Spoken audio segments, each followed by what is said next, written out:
এই বেদাত এর সংজ্ঞা, বেদাতটা কি, এই বেদাতটা আল্লাহ রাব্বুল আলামিন কিভাবে আলোচনা করেছেন, নবী করিম সাল্লাল্লাহু আলাইহি ওয়াসাল্লাম এর সংজ্ঞা কি দিয়েছেন, সাহাবায়ে কেরাম কি বলেছেন, আলেম ওলামা কি বলেছেন, সেই বিষয়ে ইনশাআল্লাহ আলোচনা করব। আল্লাহ রাব্বুল আলামিন বেদাতের সংজ্ঞা কি দিয়েছেন সেটা আলোচনা করব ইনশাআল্লাহ। বেদাতের শব্দটা বাদাম থেকে এসেছে, অর্থাৎ বাদিউল শব্দের মাত্রা হচ্ছে বাদাল আইন বা ফাতা ইয়াত থেকে এসেছে শব্দটা। বেদাত আরবি শব্দ, এর অর্থটা হচ্ছে নমুনাবিহীন কোনো কিছু সৃষ্টি করা। এমন একটা শব্দ যা নতুন করে কোনো কিছু সৃষ্টি করা, যা পূর্বে কিছু ছিল না, পূর্বে কিছুই ছিল না, এমন কিছু সৃষ্টি করা। নবী করিম সাল্লাল্লাহু আলাইহি ওয়াসাল্লামের যুগে ছিল না, সাহাবায়ে কেরামের যুগে ছিল না, তাবেঈনের যুগে ছিল না। কোরআন সুন্নাহ ইজমা কিয়াস এর কোন একটা দলিল আছে কিনা, এ সম্পর্কে নিয়ে আল্লাহ রাব্বুল আলামিন সূরাতুল বাকারা 117 নম্বর আয়াতে কারিমায় আল্লাহ পাক আলোচনা করেছেন। আল্লাহ রাব্বুল আলামিন বলেন, বাদিউস সামাওয়াতি ওয়াল আরদ ওয়া ইযা ক্বাদা আমরান ফা ইন্নামা ইয়াকুলু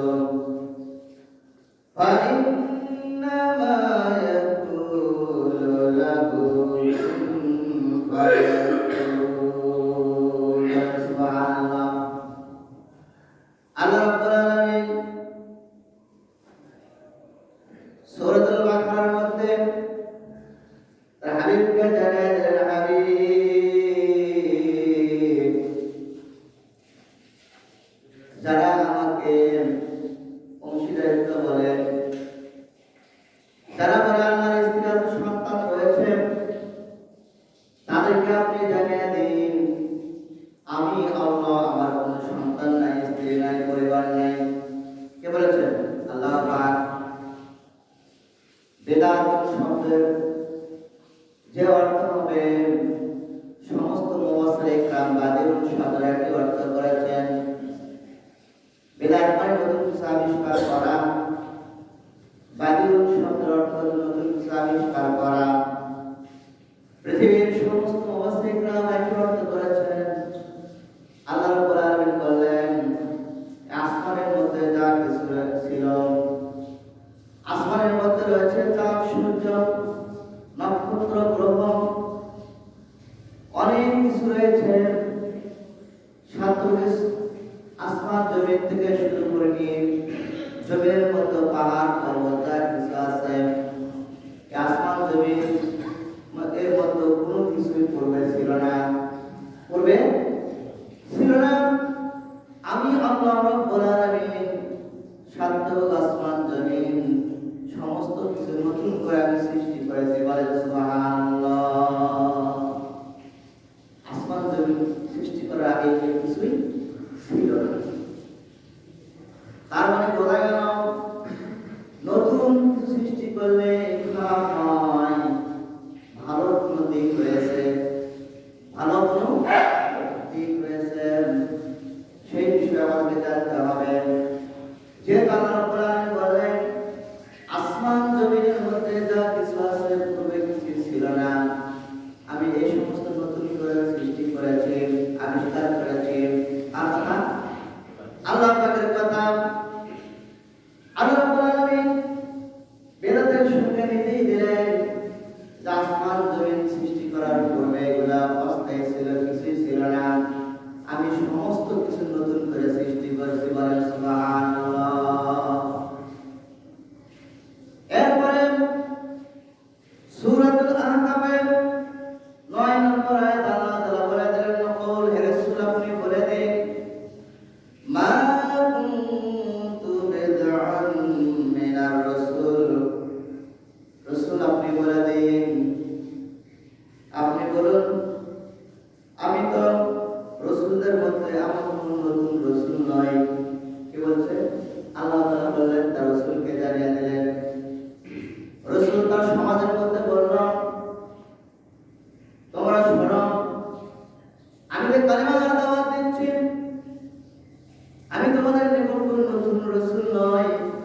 বাবা আদম আলাইহিস সালাম থেকে ঈসা আলাইহিস সালাম পর্যন্ত এই কালেমার দাওয়াত দিয়েছেন। তেমনিভাবে এমন আমরা কোন রাসূল নতুন কোন রাসূল নয়, কথাটাকে বলেছেন আল্লাহ পাক বলেছেন। তার বোঝা গেল এখানেও বেদাত শব্দ এসেছে। বেদাত শব্দটা একই অর্থ, বেদাত বাদিন শব্দ এখানে উল্লেখ করা হয়েছে, একই অর্থ আল্লাহ পাক বলেছেন। সূরাতুল আনআমের মধ্যে 101 নম্বর আয়াতে আল্লাহ রাব্বুল আলামিন বললেন, বাদিউস সামাওয়াতি ওয়াল আরদ, একই অর্থ নিয়ে এসেছেন। সূরাতুল আনআম 100 নম্বর আয়াত, 101 নম্বর আয়াত আল্লাহ তাআলা বললেন, বাদিউস সামাওয়াতি ওয়াল আরদ আন্না ইয়াকুনু লাহু ওয়ালাদুন ওয়া লাম তাকুন লাহু সাহিবাতুন ওয়া খালাqa কুল্লা শাইইন ওয়া কুল্লু শাইইন ওয়া হুয়া বিকুল্লি শাইইন আলীম। সুবহানাল্লাহ। এখানে সূরাতুল আনামে 101 নম্বর আয়াতে কারিমার মধ্যে আল্লাহ তাআলা বললেন, আসমান জমিন আমি সৃষ্টি করেছি, এমন ভাবে সৃষ্টি করেছি, সাজিয়েছি, গুজিয়েছি, যা পূর্বে ছিল না, নতুন করে আমি আবিষ্কার করেছি। কে বলেছেন? আল্লাহ পাক বলেছেন। নতুন করে আবিষ্কার করলেন আল্লাহ রাব্বুল আলামিন। সূরাতুল বাকারা 117 নম্বর আয়াতে একই কথা বললেন। সূরাতুল আনআমের 9 নম্বর আয়াতে আল্লাহ তাআলা একই কথা বললেন। সূরাতুল আনআমে 101 নম্বর আয়াতে কারিমা একই কথা আল্লাহ তাআলা বললেন যে আসমান জমিন আমি কি করেছি, নতুন করে আমি সৃষ্টি করেছি, যা পূর্বে ছিল না। তাহলে বেদাতের সংজ্ঞা কে দিয়েছে? আল্লাহ পাক দিয়েছে। বেদাত কাকে বলে? এই আয়াতে কারিমার তাফসীরের সমস্ত মুফাসসিরিন গ্রামেরা একই বক্তব্য দিয়েছেন যে বেদাত তাদের সম্পর্কে করা, বেদাত নতুন করে আবিষ্কার করা, ভালো একটা দিক না খারাপ দিক? ভালো দিক। তার মানে বোঝা গেল বেদাতের ভালো একটা দিক রয়েছে, আছে না? বেদাতের সঙ্গে যেহেতু আল্লাহ পাক দিয়েছে, তাহলে অবশ্যই দিকটা কোনটা? ভালো একটা দিক। তাহলে বেদাতের ভালো আছে, খারাপ রয়েছে। সমস্ত মুফাসসিরিনরা এর তাফসীর করতে গিয়ে আল্লামা জালালুদ্দিন সুয়ুতী রাহমাতুল্লাহি আলাইহি ভালো অর্থটা ইউজ করেছেন। আল্লামা তাফসীর মুসলিম তিনি ভালো অর্থ নিয়েছেন, ভালো অর্থ নিয়েছেন, বেদাত অর্থ ভালো অর্থ নিয়েছেন।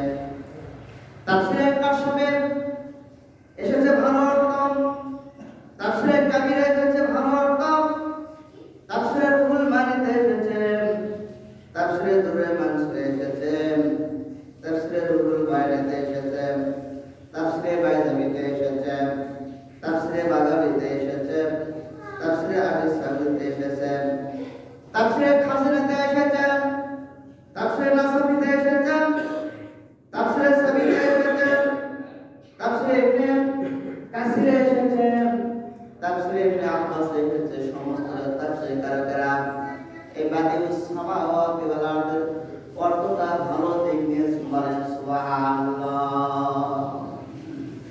সমস্ত মুফাসসিরিন کرام বাদিউস সামাওয়াতি ওয়াল আরদ বেদাত শব্দের অর্থ নতুন আবিষ্কার করা, যা পূর্বে ছিল না। বাদিউস শব্দের অর্থ নতুন সৃষ্টি করা, যা পূর্বে ছিল। কিন্তু আমাদের সমাজের মধ্যে অনেকে বলেন যে ইবাদতের মধ্যে যা আবিষ্কার করে সেটা হচ্ছে পথভ্রষ্ট, এটা হচ্ছে গোমরাহি, আর ইবাদতের জন্য আবিষ্কার করা হচ্ছে জায়েজ। এমন কিন্তু সংজ্ঞা বলে যে ইবাদতের মধ্যে আর ইবাদতের জন্য। তাই ইবাদতের জন্য আবিষ্কার করা জায়েজ, আর ইবাদতের মধ্যে আবিষ্কার করা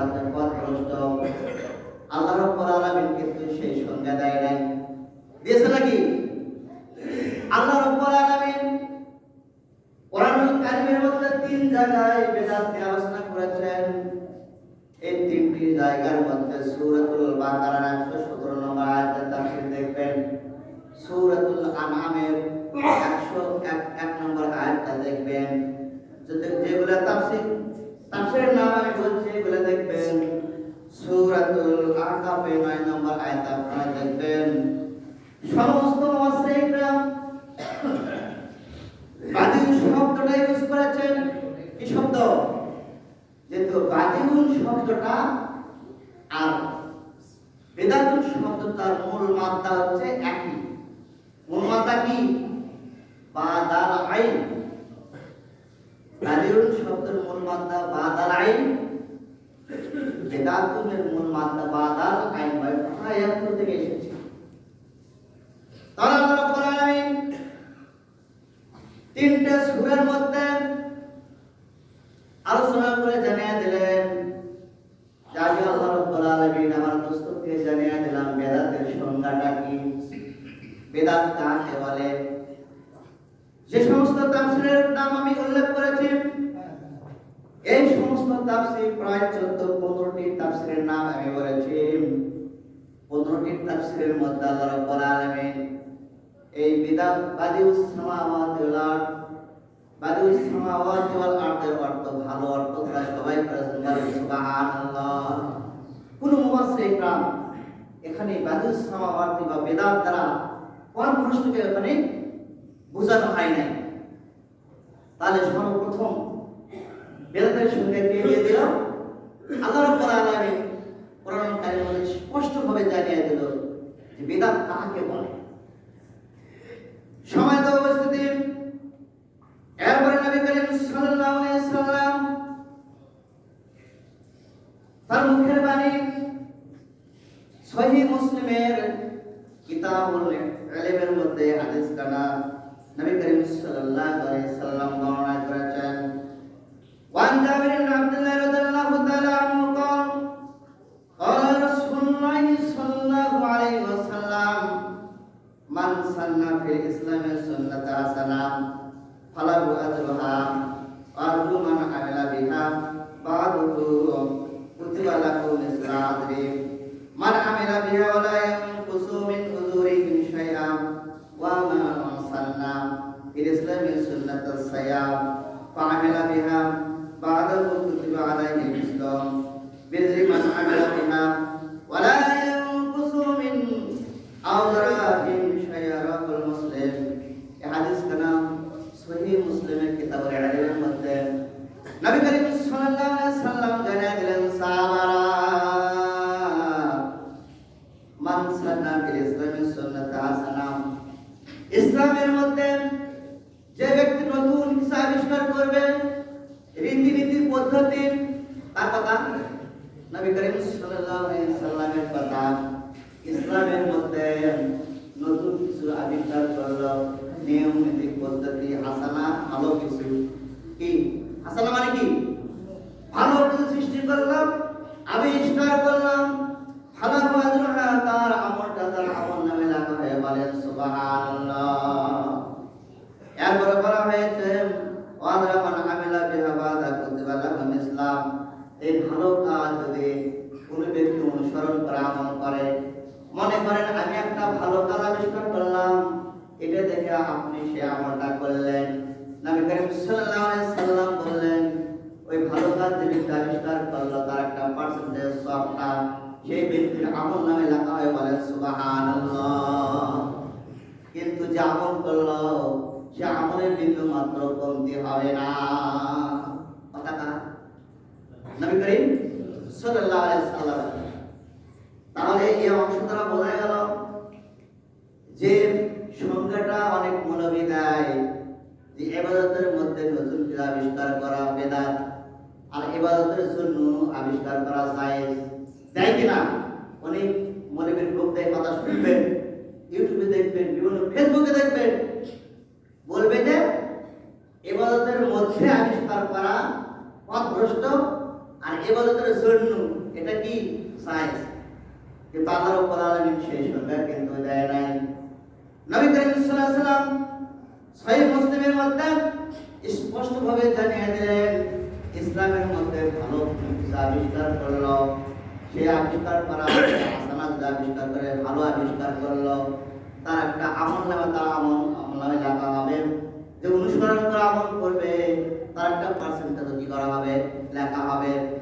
এরপরে দ্বিতীয় ধাপে নবী করিম সাল্লাল্লাহু আলাইহি সাল্লাম বললেন, মান সান্না ফিল ইসলামে সুন্নাতাস সাইয়্যা, ইসলামের মধ্যে নতুন কিছু কোনো কিছু আবিষ্কার করলো, সাইয়্যা মানে কি, খারাপ, সাইয়্যা মানে খারাপ কিছু আবিষ্কার করলো, এই কথা বললো, ফাআমিলা বিহা বাদাহু কুতিবা আলাইহিল ইসলাম, এই খারাপ কিছু আবিষ্কার করার কারণে যে গুনাহটা হবে সেই গুনাহটা ওই ব্যক্তির আমলনামায় লেখা হবে। তাহলে বোঝা গেল যে হাসানা একটা আছে, সাইয়্যা একটা রয়েছে। এই হাদিসের মধ্যে সমস্ত মুহাদ্দিসে ইকরাম একে একে ইমাম মুসলিম রাহমাতুল্লাহি আলাইহি, ইমাম বুখারী, ইমাম নাসাই, তিরমিজি, ইবনে মাজাহ, নাসাই যতগুলো গ্রন্থকার রয়েছে, শুধু তাই নয়, ইবনে হাজার আসকালানী রাহমাতুল্লাহি আলাইহি তিনি এই কথাটা বলেছেন যে এই হাদিসের মধ্যে দুইটি বিষয় আলোচনা করা হয়েছে। যে বিদআতের কথা বলা হয়েছে, এই বিদআতটা দুই ভাগে ভাগ করা হয়েছে, বলেন সুবহানাল্লাহ। ইবনে হাজার আসকালানী রাহমাতুল্লাহি আলাইহি 6 লক্ষ হাদিসের হাফেজ। ইবনে হাজার মাক্কি, ইমাম নববী রাহমাতুল্লাহি আলাইহি, ইবনে রাজব হাম্বলী রাহমাতুল্লাহি আলাইহি, ইমাম শাফিঈ রাহমাতুল্লাহি আলাইহি, ইমাম শাফিঈ রাহমাতুল্লাহি আলাইহি, ইবনে খাত্তাবী রাহমাতুল্লাহি আলাইহি, ইমাম আযম আবু হানিফা রাহমাতুল্লাহি আলাইহি, ইমাম শাফিঈ, ইমাম মালিক, ইমাম হাম্বলী রাহমাতুল্লাহি আলাইহি, পৃথিবীর কোন মুহাদ্দিস এই হাদিসের ব্যাখ্যায় কেউ একটা বিদআত উল্লেখ করে নাই। দুইটা বিষয় তারা আলোচনা করেছেন, যে বেদাতের ভালো দিক রয়েছে, বেদাতের খারাপ দিকও রয়েছে, বলেন সুবহানাল্লাহ। তাহলে কোরআনুল কারীমের মধ্যে যেমন তিনটা আয়াতে কারিমে আমি তেলাওয়াত করেছি, আল্লাহ তাআলা সরাসরি বেদাতের ভালো দিক উল্লেখ করলেন, এবং প্রায় 15টি তাফসীরের কথা আমি বলেছি। সমস্ত মুফাসসির ইকরাম একই অর্থ তারা নিয়েছে। দুই নম্বরে মুসলিম শরীফের হাদিসের মধ্যে যে হাদিস কালা নবী করিম সাল্লাল্লাহু আলাইহি সাল্লাম আলোচনা করেছেন, সেই হাদিসের মধ্যেও কিন্তু মুহাদ্দিসে ইকরাম কিন্তু দুটো বিষয় আলোচনা করেছেন, যে একটা ভালো দিক রয়েছে আর একটা খারাপ দিক রয়েছে। একটা ভালো দিক আর একটা কিন্তু কোন দিক, খারাপ দিক রয়েছে। তাহলে আমরা ভালোভাবে কিন্তু বলতে পারি না কোনো কিছু দেখলে যে এটা বেদাত। তার মানে কথা বলার আগে নিজের চিন্তা গবেষণা করে দেখতে হবে যেটা হাসানা না সাইয়্যা। হাসানা না সাইয়্যা, হাসানা অর্থ ভালো, সাইয়্যা মানে খারাপ। কোন দিকে যাচ্ছে? যে আবিষ্কারটা কোরআন হাদিস ইজমা কিয়ার চারটা দলিল থাকবে না এমন পদ্ধতির কাজ হচ্ছে সাইয়্যা বলা হবে, সাইয়্যা বলা হবে। একটা বিশাল আলোচনা, সময় তো উপস্থিতির সময় সংক্ষিপ্ত। যেহেতু কোরআনুল কারীমের মধ্যে আল্লাহ রাব্বুল আলামিন তিনটা সূরার মধ্যে বেদাতের আলোচনা করেছেন, হাদিসের মধ্যে অনেক আলোচনা রয়েছে। প্রত্যেকটা মুহাদ্দিসে ইকরাম, পৃথিবীর সমস্ত মুফাসসিরে ইকরাম সবাই কিন্তু বেদাতের দুটো ভাগে ভাগ করা হয়েছে। ভালোভাবে কিন্তু আমি একটা বলতে পারি না।